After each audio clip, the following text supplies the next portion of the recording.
Alright, Sparky family. DJ here with another edition of Was It Worth It? Pay-per-view style. This time it's Extreme Rules. And I'm here with Liam Landry. Alright, well, we'll get right into our, our kickoff show. Andrade Cien Almas versus Sin Cara. What'd you think of that match? It was fine enough. Didn't really get enough time. It just kind of felt like a TV match. Yeah, it kind of was rushed. It didn't have much of a storyline to it. They just fought this past Tuesday, so I didn't think much of it. It was as good as it could have been. Yeah, I wouldn't say really worth it. No, not at all. How about the table match between Sanity and New Day? That was phenomenal. I mean, despite the ending, which we'll get to in a minute, they had moved from the New Day They just had big moves. I'm not going to say everything because you need to watch this match. They had big moves from New Day and Kofi Kingston doing stuff off the ropes. Everything, right? Yeah, I mean, it probably still needed more time. It's kind of hard with kickoff shows to have a lot of time, but this could have been a main card match. Should have been. Yeah, and if it was main card and given more time, it could have done even more stuff. Yes. And been even more impressive. But Oh, yeah. I mean, I guess it was fine enough. It's still worth it, I guess. Yes, and the ending was phenomenal. We didn't say who won the Andre Almas match, but Andrade. Andrade won. Okay, Yes. but And Sanity won this one. Sanity did win. Yes, we'll let y'all watch it to see how. Then we get into our next match, Mhm. which was the Woken Universe, the leaders of worlds, versus the B Team. And we would like to mention the B team has been undefeated since they've started as a team, and usually As the B Team. as the B team. And usually when they win on the house show, they don't win in the pay-per-view. Well, they turned that around, right? Didn't they? Yeah. Yeah, it was an okay enough match with, I guess, a shocking finish there with the B Team winning. They took out Bray Wyatt thinking, Hardy would have rolled up for the win, but didn't, and you had a shotgun victory. Yeah. And I'd say it was worth it. Yeah, I guess. Kind of a salt worth it. Yeah. Okay. Okay. Was the next part the backstage beatdown, wasn't it? Yes, with The Bludgeon Brothers and beating down Team Hell No.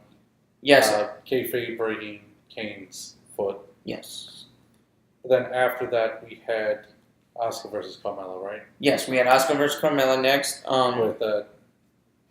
With Ames Ellsworth in The Shark Cage. Yes, and that didn't seem to change things one bit. Yeah, no, it was a bunch of crazy stuff. But eventually, Ellsworth got out of the Shark Cage, got hung like a piñata.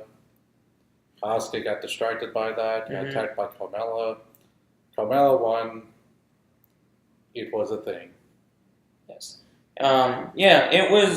It was just like a normal Shark Cage match where the person in the Shark Cage usually finds a way to help out, and James Ellsworth was no exception. So not worth it. Not really worth it. We did miss one thing, a couple things actually. We missed Kurt Angle made an ultimatum to Brock Lesnar. He needs to either come to Raw. He doesn't want to fight anybody, but he'll fight somebody at UFC. So he either needs to come to Raw or make up his contract for his next title match. Not worth it. Not really. We did miss Finn Balor versus Baron Corbin. Oh, yeah. And that was an okay match, you say? Yeah. Not really worth it. Corbin got all the offense. Finn Balor got a little bit, but Finn Balor did win via pinfall. So. Yeah, for a little roll up there. And actually, CBS gave it a B-. Yeah. That was surprising. But It's not pay-per-view worthy. they gave Carmella a D, which is a good grade. But next we have Shinsuke versus Hardy with for the United States Championship. Not worth it. What do you say? Low blow, Kinshasa win. Randy Orton comes out. Not worth it. There you go. That was the whole match too. Basically, I mean, everything. right before the match. Not even basically. That was literally the whole match. Yeah, it was over in less than a minute, wouldn't you say? Yes. Yeah, I mean, even It took less 6 time. seconds. It looks less time than a normal Randy Orton entrance. wow, Yes. they gave it a B plus. What are we grading here? I don't know. We'll move on. Kevin Owens defeats Braun Strowman via escape through the steel over the steel cage. What do you think of this match? Boy, does it make Braun Strowman look stupid. Yeah. How about you? Yeah. I did like how Kevin Owens didn't run away, even though he could a couple times. He kind of just fought, but it does make Stupidly. right. But in the end, Braun Strowman did look stupid, just throwing him down onto the ground and losing. Yes. I think he's more worried about cashing in that Money in the Bank contract than a little match like this. And I mean, yeah, it had no real build up. You know, it was just Braun Strowman beating up Kevin Owens for some reason. We don't know why. There was nothing really big in this match other than that one big spot off the top. That didn't make much sense. And yeah, I didn't think it was worth it. They gave it a B plus. I think they're stupid. Their grading system, I don't know what it is. That Carmella match really put it on curve. Right. I mean, but I wouldn't even have given it a B plus, but that's just me. Next we had a really okay match, I guess, is the best you can put it. Bludgeon Brothers versus Team Daniel Bryan. Hell no, but Daniel Bryan first came out by himself on 2-on-1 handicap match, and then Kane came out halfway through to help him out. And I thought that was at least a good match. He had some exciting parts. Daniel Bryan did his best to do as much offense as he could, being 1-on-2. Yeah. And told a solid storyline, I thought. And yeah, in the Bludgeon Brothers, that, I mean, for Daniel Bryan mostly, that when he gets down, he can still get up and fight. yeah, That's the underdog storyline. yeah. You know, it was kind of worth it for storyline purposes. yeah, I'd say it's worth it for that. Then we have the B team trying to motivate Roman Reigns. You can cut that out, right? I mean, I guess at least funny. Yeah, I'll give it also that. done that on the Raw too, so Right, that's something they could have taken out. yeah, you know, you got to grade pay-per-views differently. Right. And Bobby Lashley versus defeated Roman Reigns via pinfall. What do you think about that match? It was fine. It wasn't like Backlash bad, but it was still pretty slow at points, methodical. And I don't know. I mean, I feel like both of these guys can do really big things because they're both athletic men, but they don't let them do it. And I really went from very early on in the match when I saw Bobby Lashley get beat down. I was like, oh, he's going to win this thing. Who, Roman? Bobby. Oh, yeah. So I thought, I'm kind of with you on this. It's kind of a boring, not so fun match. WWE, two big men like this in independent wrestling would be a lot better than WWE because they don't let them do it, like you said. Just to me, kind of worth it, I guess, because they had the swerve ending, which was surprising. I mean, like I said, I predicted the swerve at the very beginning of the match. And you thought if they would have done that, just put it as the main event, right? Yeah, because at least it would have been a little shocking if people would have been a little surprised. And, You might have had that shock face again show up from 4 years ago in WrestleMania. yeah, then all the people who might have left early would have felt dumb for doing that. Cause Right. would have got a big shock. It would Yeah. be a nice way to change expectations. Yeah. Because even when you think about the idea that they didn't put as main event was probably a giveaway that Roman wasn't going to win over. Do you think Lashley's could be the new number one contender now? Yeah, he's the number one contender, definitely, but he's not going to get it. And if Brock Lesnar was at SummerSlam, but he's not going to win it, though. What, you think he'll fight Brock Lesnar? That's what Yeah. you're saying? Yeah. Oh, cool. But he won't get it. Yeah, I agree with that.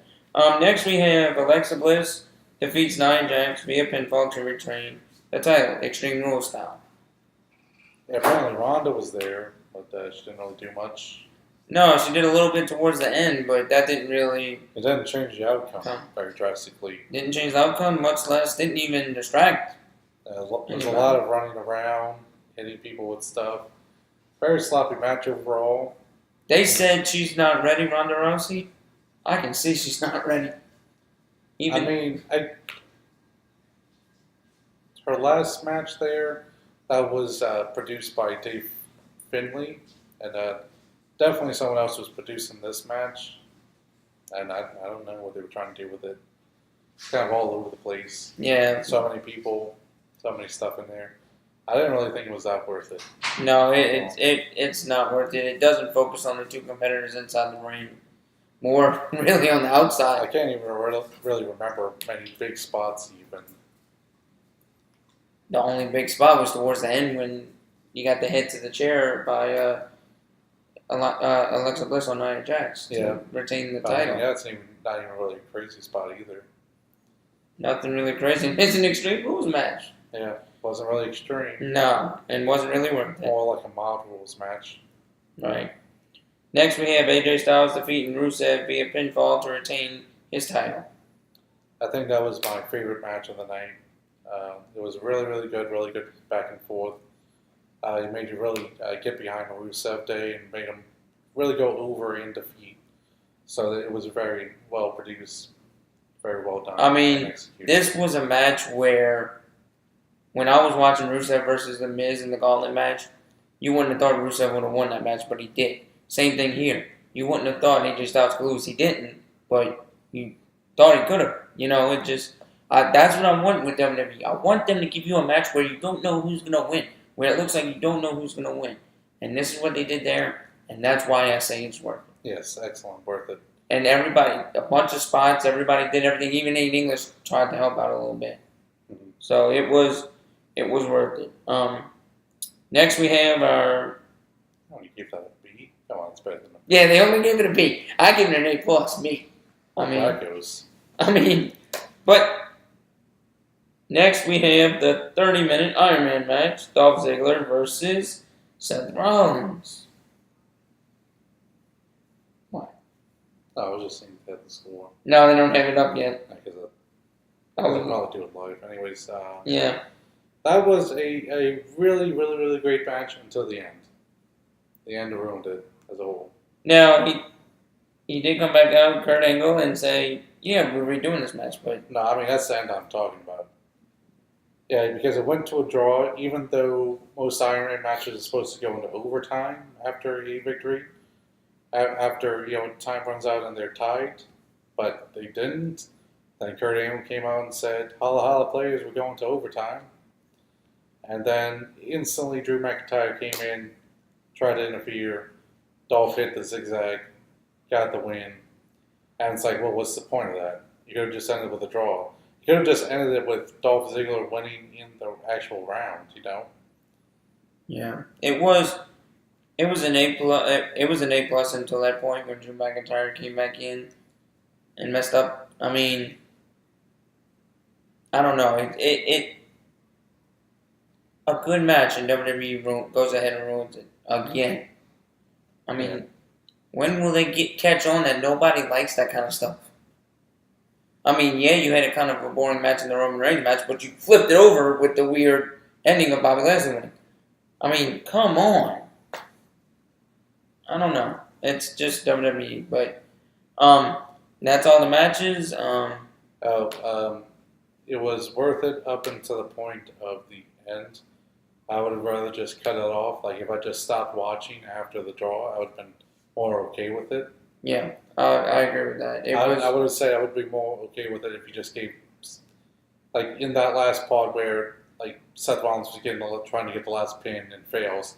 If you just had Dolph Ziggler up by 1, and Seth Rollins fails to get the pin and loses, that would have been better. That would have felt better than what they did. Right. And I was hoping Seth Rollins wins.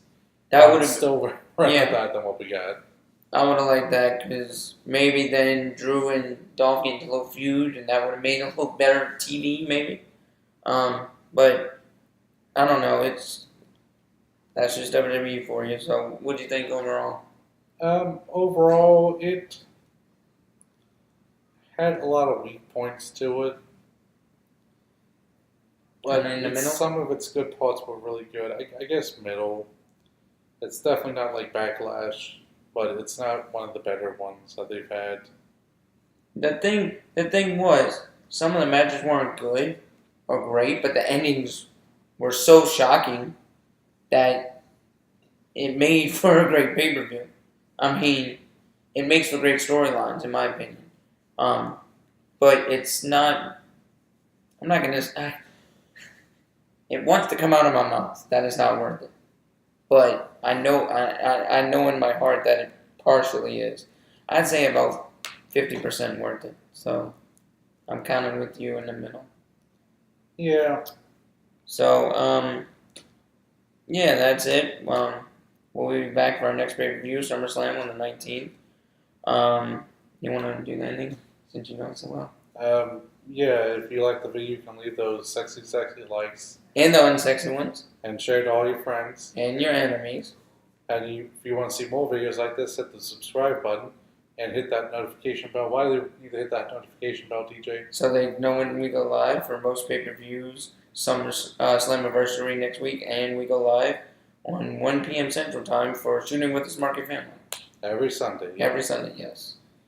Yeah, so along with that, you can follow me on Twitter at Liam_SWA.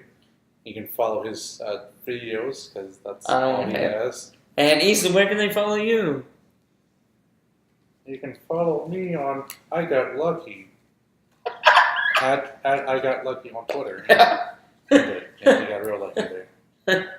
Yeah, he did. I mean, but, so, yeah, let's hope they don't screw up SummerSlam as bad as they did this one towards the end. Well, I'm pretty sure they will with Brock Lesnar, but you never know.